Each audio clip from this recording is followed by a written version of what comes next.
디모데전서 5장 1절에서 16절 교독합니다. 디모데전서 5장 1절에서 16절. 오늘 1월 8일 목요일 아침입니다. 1월 8일자 본문 디모데전서 5장 1절에서 16절까지 말씀 교독하겠습니다. 늙은이를 꾸짖지 말고 권하되 아버지에게 하듯 하며 젊은이에게는 형제에게 하듯 하고 늙은 여자에게는 어머니에게 하듯 하며 젊은 여자에게는 온전히 깨끗함으로 자매에게 하듯 하라. 참 과부인 과부를 존대하라. 만일 어떤 과부에게 자녀와 손자들이 있거든 그들로 먼저 자기 집에서 효를 행하여 부모에게 보답하기를 배우게 하라. 이것이 하나님 앞에 받으실 만한 것이니라. 참 과부로서 외로운 자는 하나님께 소망을 두어 주야로 항상 간구와 기도를 하거니와 향락을 좋아하는 자는 살았으나 죽었느니라. 내가 또한 이것을 명하여 그들로 책망받을 것이 없게 하라. 누구든지 자기 친족 특히 자기 가족을 돌보지 아니하면 믿음을 배반한 자요 불신자보다 더 악한 자니라. 과부로 명부에 올릴 자는 나이가 60이 덜 되지 아니하고 한 남편의 아내였던 자로서 선한 행실의 증거가 있어 혹은 자녀를 양육하며 혹은 나라를 대접하며 혹은 성도들의 발을 씻으며 혹은 환난 당한 자들을 구제하며 혹은 모든 선한 일을 행한 자라야 할 것이요 젊은 과부는 올리지 말지니 이는 정욕으로 그리스도를 배반할 때에 시집 가고자 함이니 처음 믿음을 저버렸으므로 정죄를 받느니라. 또 그들은 게으름을 익혀 집집마다 돌아다니고 게으를 뿐 아니라 쓸데없는 말을 하며 일을 만들며 마땅히 아니할 말을 하나니 그러므로 젊은이는 시집가서 아이를 낳고 집을 다스리고 대적에게 비방할 기회를 조금도 주지 말기를 원하노라. 이미 사탄에게 돌아간 자들도 있도다. 만일 믿는 자에게 과부 친척이 있거든 자기가 도와주고 교회가 짐지지 않게 하라. 이는 참 과부를 도와주게 하려 함이라. 아멘.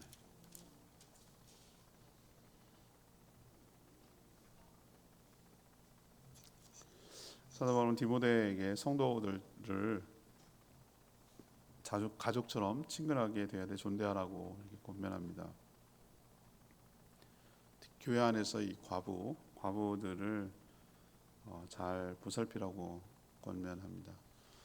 이 과부 명부에 올릴 자는 신앙의 본이 되고 또 책망받을 것이 없는 자여야 한다 이렇게 말하고 있습니다. 또 성도들에게 효도하는 것 그리고 자신의 가족과 친족들을 돌보도록 그렇게 가르치라고 명령하고 있죠.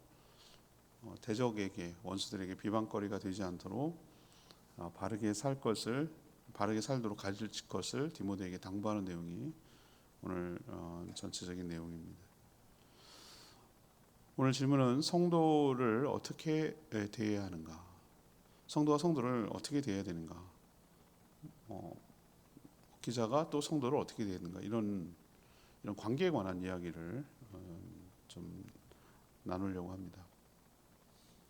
먼저 첫 번째로는요, 가족처럼 친밀하게 돼야 돼, 존대해야 된다.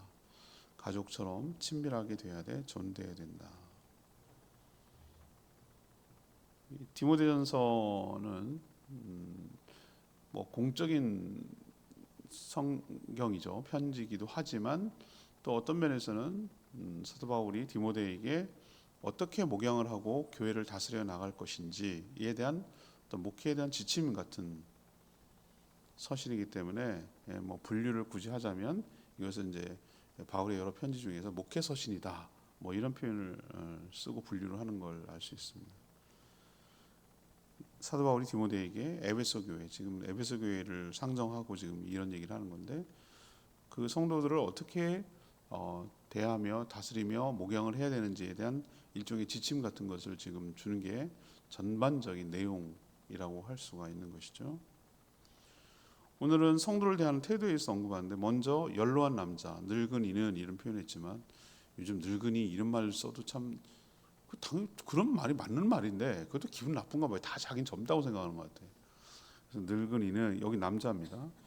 연로한 남자라고 표현합시다. 아버지처럼 대하고, 또 연로한 여자는 어머니처럼 대하고, 젊은 남자는 형제처럼 대하고, 젊은 여자는 자매처럼 대하라.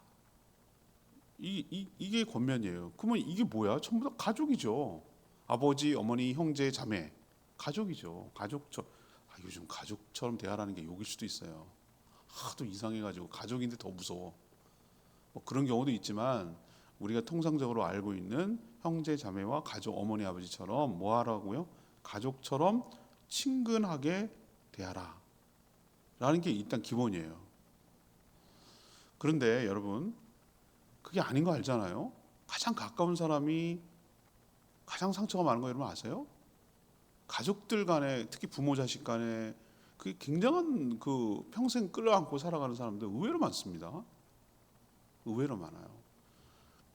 그래서 가족처럼 친밀하게 대하라고 해서 함부로 대하라, 막 대하라 라는 뜻은 아니다는 거예요. 이거 묘하죠? 친근하게 대해야 돼, 막 대하지 마라. 이 선을 잘 넘어야 됩니다. 잘 지켜야 된다는 거죠. 오히려 친근하다는 이유로 가족이니까 뭐 이런 뭐 그런 뭐 가족끼리 그러는 거 아니야, 뭐 이런 말도 있는데, 하여튼 가족이니까 오히려 더 뭐 하는 거죠? 더 큰 아픔과 상처를 주고받아서 오히려 관계가 더 파탄 나는 경우가 많이 있습니다. 일단은 성인이 되면 자녀라도 그 존중해야 됩니다, 여러분. 함부로 해서는 안 됩니다. 그러면 관계가 깨져서 본인에게 손해가 됩니다. 서로 친밀하게 대하지만 상대를 존중해야 된다는 거예요. 인격적으로 대해야 되고요. 함부로 대해서는 안 돼요.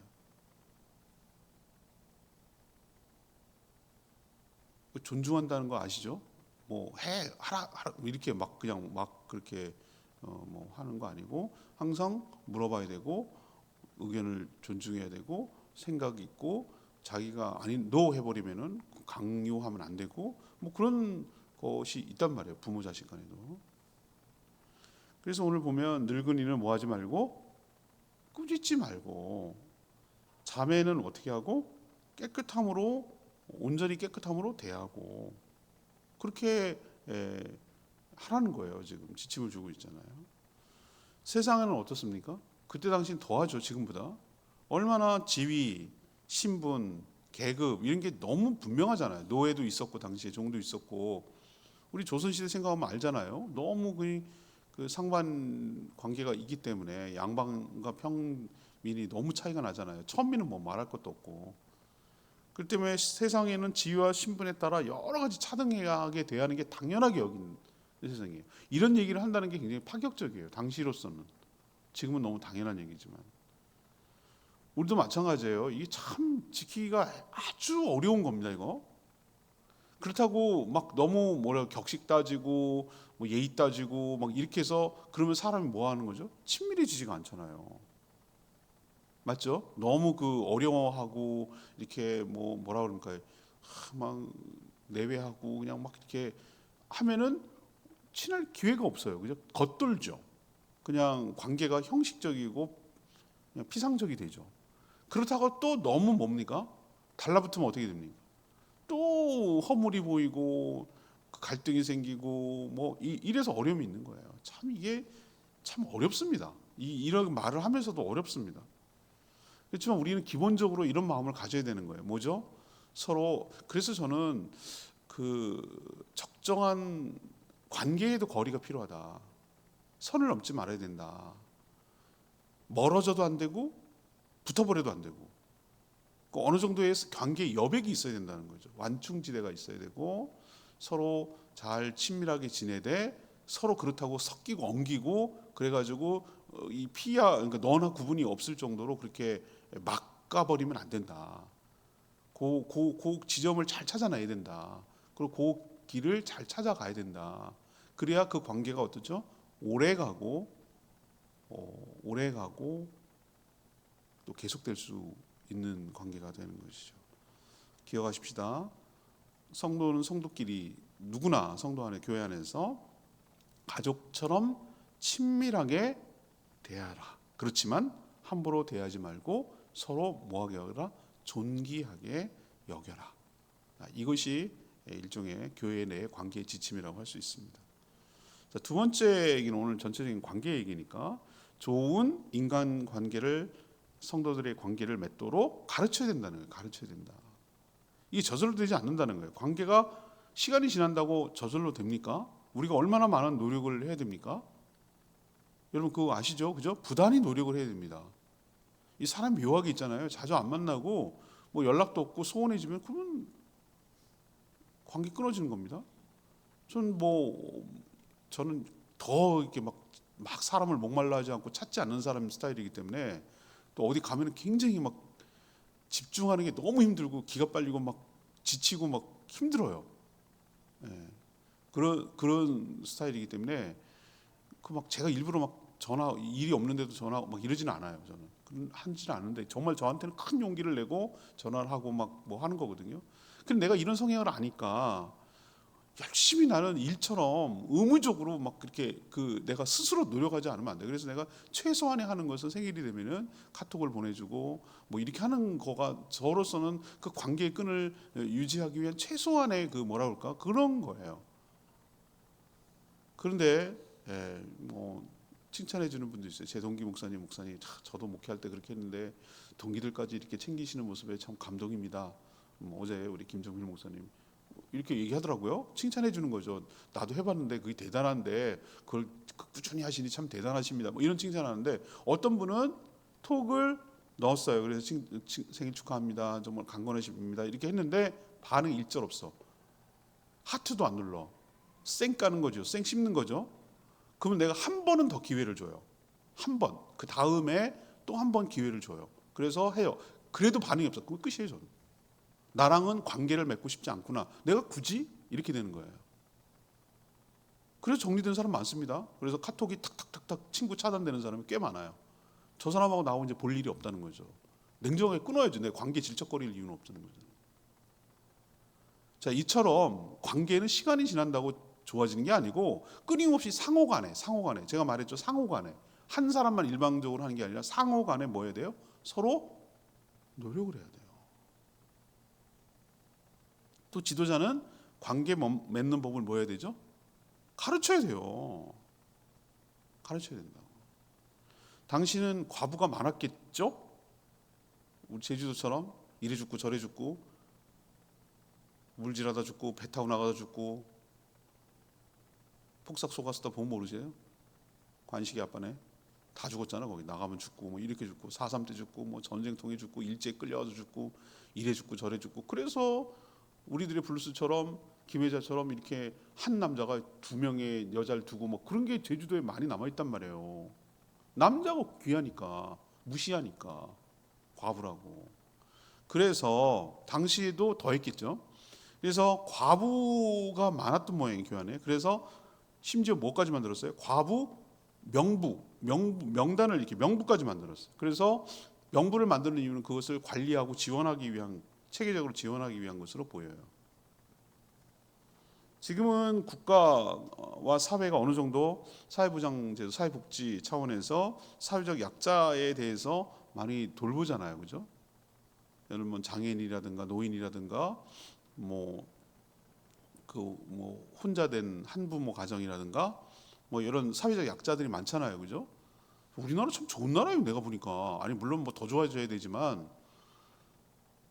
옛날에 비하면 진짜 많이 복지 더 좋아져야 된다고는 생각하지만 옛날이면 많이 복지가 올라왔단 말이에요. 그걸 왜 네가 알아서 해야지 왜 그 나라가 왜 존재하는 건데 우리가 왜 세금을 내고 왜 이 땅을 살아가는 우리 국민으로서 뭐가 그럼 혜택이 있다는 거야. 올림픽에서 메달 따는 게 나랑 뭔 상관이냐고요. 나이가 삶이 피폐하고 어려운데 무슨 그게 의미가 있냐는 거예요. 그러니까 그렇게 하는 게 아니고 국민이기 때문에 당연히 이 공동체 구성원으로서 그렇게 최소한의 인간적인 삶을 살아갈 수 있도록 국가가 책임지는 건 난 당연하다고 생각해요. 최소한 물론 자기가 노력도 해야 되는 것이지만 근데 그 당시는 그런 게 전혀 없었어요. 전혀. 그럼 어떻게 합니까? 교회가 하는 일 중에 하나가 예수님이 만약에 계셨더라면 그 과부들을 돌봤을 거라고 나는 생각해요. 엘리야 선지자 기억나시죠? 사르밧 과부 어떻게 했습니까? 야 진짜 뭐 진짜 애들 그냥 코 묻은 돈을 뺏어 먹지 막 이렇게 생각할 수 있잖아요. 과부 집에 가서 들러붙어 막 이러는데 어떡합니까? 하나님 축복하시잖아요. 봉양하고 하는 동안에 떨어지지 않았잖아요. 그렇게 돌보는 거예요. 돌봐야 되는 게 마땅하다고 봐요. 그래서 교회는 과부를 어떻게 해야 된다? 존대해야 된다라고 오늘 설명하고 있어요. 아무런 경제적인 능력이 없다고 뭐 하지 마라? 무시하지 마라. 무시하면 안 된다. 하지만 과부는 아무나 과부 명부에 올릴 수는 없었어요. 그렇게 하지 말라고 그랬어요. 여기 조건을 제시하고 있어요. 이 사도 바울이 디모데에게 지침을 주는 거예요. 하나님께 뭘 두고 소망을 두고 항상 간구와 기도를 하는 자, 세상 향락을 좋아하지 않고 책망받을 것이 없는 자 여야 하고 그렇게 가르쳐야 된다는 거죠. 그런 과부를 뭐 하라는 거예요? 존대하라. 명부에 올리고 교회가 잘 살아갈 수 있도록 도와주라. 그런 의미예요. 아무나 그냥 나이 먹고 남편 없는 여자라고 무조건 도와주지 말고 교회 본이 돼야 된다는 거잖아요. 항상 소망을 두고 기도 간구하고 향락 좋아하지 않고 책망받을 게 없고 또 그 집에 그러니까 여러분 보세요. 세상에서 모든 이런 일이 그냥 우연히 탁 생긴 게 아니라 저는 어떻게 생각하냐면 특히 여러 가지 법 체계나 이런 것들은 다 성경에서 나왔어요. 성경을 기본으로 해서 그 정신과 원리에 따라서 법을 만든 거예요. 서양에서 쭉 하는 거 보세요. 성도들의 집에 뭐를 가르치라고 그랬어요? 효도를 가르치라고 그랬잖아요. 맞죠? 예. 그래서 지금도 보면 그게 문제가 되는데 사회 문제가 되는데 이 가족 관계 증명에 자식이 있고 그러면은 사회 보장을 안 해줘요. 자식이 책임지려. 근데 그게 더 잔인한 거 알아요? 이미 관계가 끊어져 가지고 연락도 안 하는 자식이 있다는 이유로 그게 이제 사회 문제가 되잖아요. 근데 이런 원리가 어디서 났을까 보면 성경에서 다 나온 거예요. 먼저 만약에 과부에게 그 자녀가 있거나 일가친척 자손들이 있다 그러면 거기서부터 먼저 하는 게 우선이다. 이 얘기하는 거잖아요. 교회에 너무 의존하면 안 된다. 이 얘기를 좀 뒤에 하잖아요. 그리고 기본적으로 성도들에게 집에서 뭐 하도록 가르쳐야 된다? 효를 다하도록 가르치는 것이 맞다. 아니 기독교가 왜 불효 종교예요? 제사 안 드린다고 불효라고 그래요? 난 진짜 그런 말하면 하나만 알고 어이없어 진짜. 십계명 중에서 내 부모를 공경하라는 말도 아주 계명 중에 하나로 꼽아놓고 이렇게 여러 군데서 여러 군데에다가 부모에게 최소한으로 하라고 효를 다하라고 가르치잖아요. 그죠? 가르치고 있다고요. 동시에 가족과 친지를 뭐 하라고 돌봐라라고 권하고 있잖아요. 그러면서 아주 무서운 말이에요. 7절 가족과 친지를 돌보지 않는 성도는 뭐보다 더하다고? 안 믿는 불신자보다 더하다고요. 더 악한 자라고 얘기하잖아요. 이 전체가 뭐 하는 거죠? 지금 뭐 하고 있는 겁니까? 관계 맺는 법, 어떻게 대해야 되는 법을 성도들이 다른 사람을 어떻게 대해야 되는지에 대해서 뭐 하고 있는 거죠? 가르치고 있잖아요. 참 과부를 어떻게 선정할 것이며 어떻게 대해야 할 것인지, 또 부모에게 어떻게 할 것인지, 또 가족과 친지들을 어떻게 할 것인지에 대해서 일종의 그 좋은 관계를 맺는 법에 대해서 뭐하죠? 최선을 다하고 성심을 다하고 노력을 하라. 좋은 관계를 맺기 위해서 노력을 하라고 그렇게 가르쳐야 된다. 그냥 저절로 되는 것은 아니다. 교회에서. 이게 바로 좋은 관계를 맺도록 교회에서 가르쳐야 될 책임이 여기에 있다는 거죠. 그래서 교회 내에서는 누가 뭐 그렇게 좀 비판적으로 얘기하는 분도 있어요. 언제 성경에 무슨 어린이 주일이 어디 있고 말이지 어버이 주일이 어디 있고 교사 주일이 어디 있냐? 뭐 성탄절이 또 어디 있고 뭐 그러냐? 뭐 이렇게 막 이렇게 얘기하는 사람도 있어요. 아주 굉장히 좀 고지식하고 원리 원칙적이고 성경적이라고 하는 사람. 근데 저는 그냥 뭐라 그럴까 그 당시의 상황과 이런 것들이 잘 어우러져서 그런 것들을 만들어내는 뭐 문화가 생물처럼 이렇게 가야 되는 거지. 그래 꼭 나쁘게만 볼 건 아니다 이렇게 생각이 들어요. 이런 측면에서 어떤 측면에서 이게 관계를 배우고 존중하고 그 법을 가르쳐야 되는 측면에서 물론 하나님께서 책임지시고 돌보시죠. 그렇지만 교회도 뭐 한다는 걸 깨우쳐 주는 거죠. 좋은 관계를 위해서 서로 잘 대한다라는 것을 가르칠 필요가 있어요. 그래서 어린이주일이 되면 우리나라 뭐 어린이 날을 영향을 받아서 그런지 몰라도 뭐 요즘은 뭐 애들 천국이지, 맨날 1년 365일이지 어린이날이지 뭐. 그렇지만 그날 되면 특별히 그 자라는 어린이들에게 물론 평상시도 귀하게 여기지만 귀하게 여긴다고 하고, 또 어버이주일 되면 또 교회에서 최소한의 선물도 드리면서 그 공경하는 마음을 표하고, 또 교사주일 되면 애쓰고 수고하고 다음 세대를 하는 것에 대해서 뭐죠? 그 감사를 표하고, 최소한의, 뭐 대단한 것도 아니지만 최소한의 그렇게 하는 이유가 뭐겠어요? 그게 바로 좋은 관계를 맺기 위한 일환이라고 생각한다면 그게 꼭 그렇게 나쁘게만 볼 거냐, 왜 없는 걸 만들었고 해, 이렇게만 볼 건 아니다. 그래서 오늘 두 번째 얘기 드리고 싶은 것은 좋은 인간관계를 맺도록 교회에서는 뭐 해야 된다? 꾸준히 가르쳐야 한다. 이것이 두 번째 지침이에요. 세 번째는 비방거리가 되지 않도록 또 가르쳐야 된다. 비방거리가 되지 않도록 가르쳐야 된다. 모든 면에서 책망받을 것이 없고 본이 되는 과부를 뭐라고 불렀냐면 참 과부라고 불렀어요. 그럼 참 과부의 반대 개념은 뭐예요? 거짓 과부가 있는 거지. 거짓 과부, 참 과부가 있다는 얘기는. 하지만 모든 과부들이 다 그런 건 아니에요. 생물학적으로 따지면 안 된다는 거예요. 과부 명부에 올리지 말아야 할 자에 대해서 일단은 지침을 주고 있어요. 사도 바울이 디모데에게 주는 것이죠. 먼저 일단 몇 세가 넘으면 안 돼요. 60이 안 되면 안 되는 거예요. 그때 나이도 60이 완전히 노인 어른의 기준이었던 모양이죠. 몇 명이나 살아있을까 그때? 그때 평균 수명이 40년이었는데, 그러니까 60 살면은 저희가 어렸을 때만 해도 환갑잔치 했어요. 기억이 난다니까요. 우리 할머니의 동서, 우리 할머니의 윗동서가 잔치를 하는데 막 가마도 태우고 막 자녀들이 재롱도 떨고 막 그게 어린 눈에 이렇게 내가 봤다니까요. 기억이 생생하게 납니다. 그 잔치하는 게 지금 생각하니까 웃겨 죽겠어요. 가마 탈라나 내가? 가마 타는구나. 비행기 타면 가마 타는 거지 뭐. 아무튼 그렇게 됐는데 60이 어떤 노인의 기준 같았어요. 그때 당시만 해도 그랬던 것 같아요. 그래서 60이 안 되면 일단 안 된다. 노인축에 못 낀다 이거죠.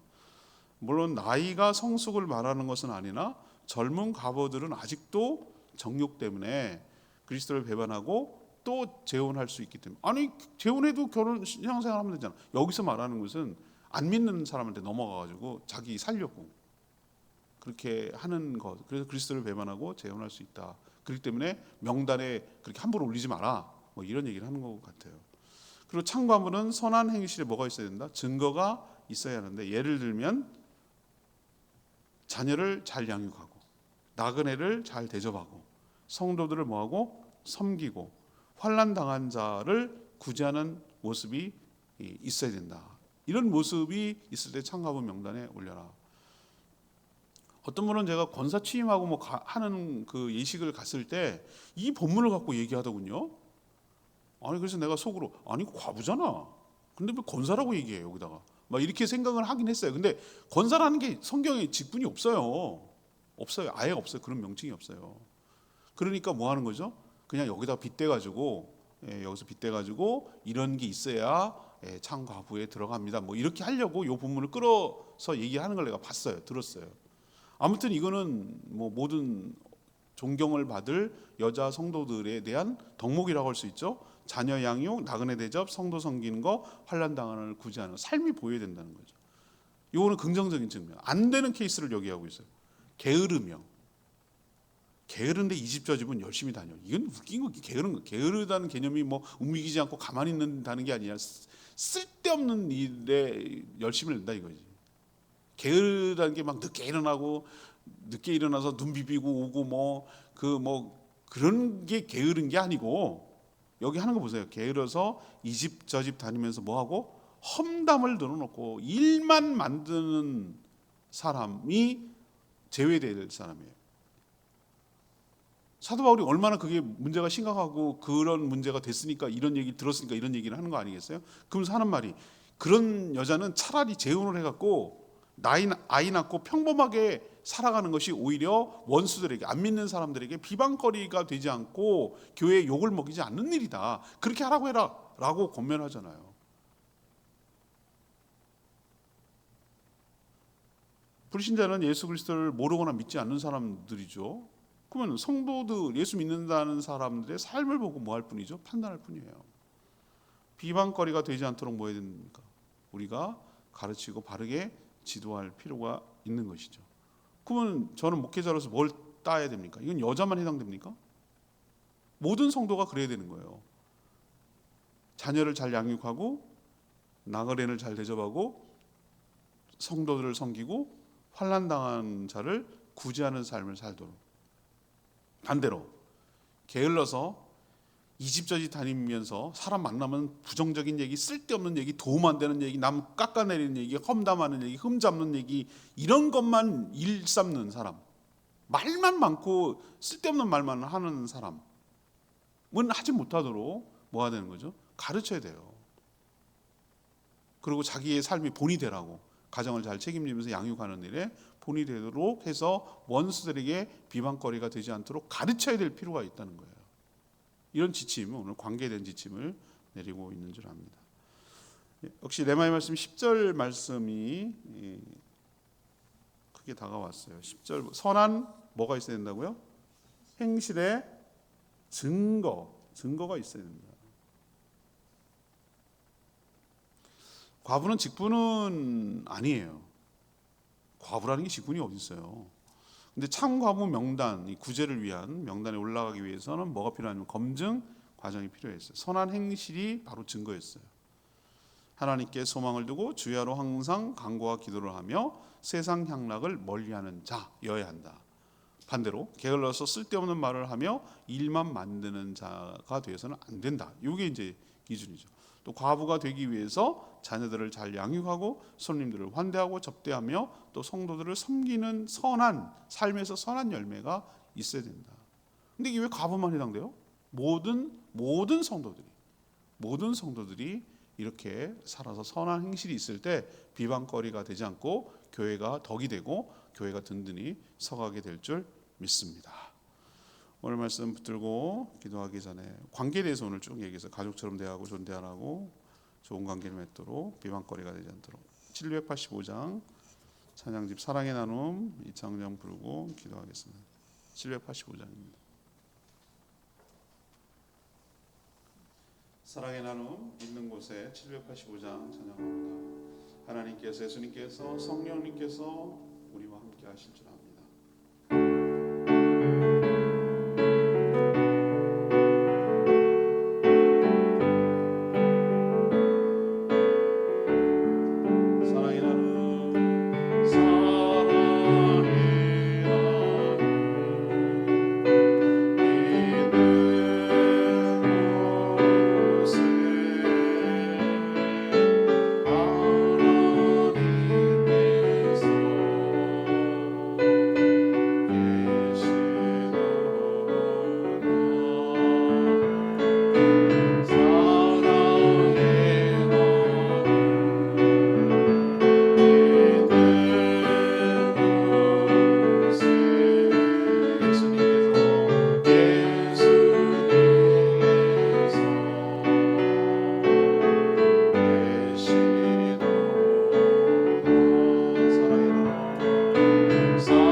가족처럼 대하지만 그렇다고 선을 넘지 말고 존중하고 예의를 지키고 상대방을 존귀하게 여겨야 된다.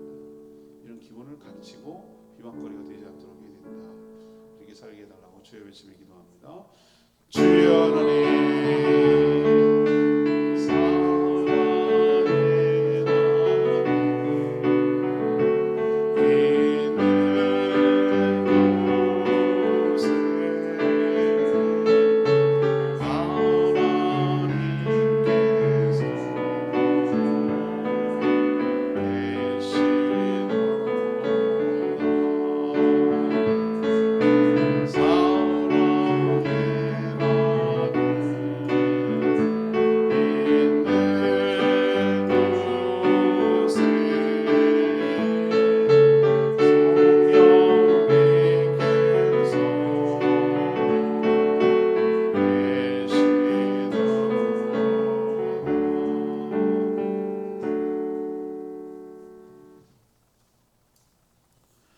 하나님 좋은 관계가 좋은 신앙의 모습임을 잘 압니다. 교회에서 성도들 사이에 좋은 관계를 맺고 살아가게 하여 주시옵소서. 무엇보다도 가족처럼 친밀하게 지내되 그렇다고 함부로 대하지 않고 서로가 서로를 존대하며 살게 하여 주시옵소서. 성도들에게 어떻게 좋은 관계를 맺고 사는지 가르치게 하시고 효도를 다하되 어려운 자를 돌보게 하시며 모든 삶에 있어 책망할 것이 없도록 가르쳐 비방거리가 생기지 않도록 가르치게 하여 주시옵소서. 선한 행실의 증거가 있도록 힘쓰게 하여 주시고 교회의 짐이 아니라 교회의 덕이 되도록 좋은 관계를 맺고 살아가는 저희 교회 되게 하여 주시옵소서. 오늘도 간구하는 기도 들어주시고 주님과 동행하는 복된 하루 살아가게 하여 주시옵소서. 감사드리며 예수 그리스도의 이름으로 기도합니다. 아멘. 오늘 하루도 주의 은혜 가운데 살기를 축복합니다. 네, 충분히 기도하고 하루 시작하겠습니다.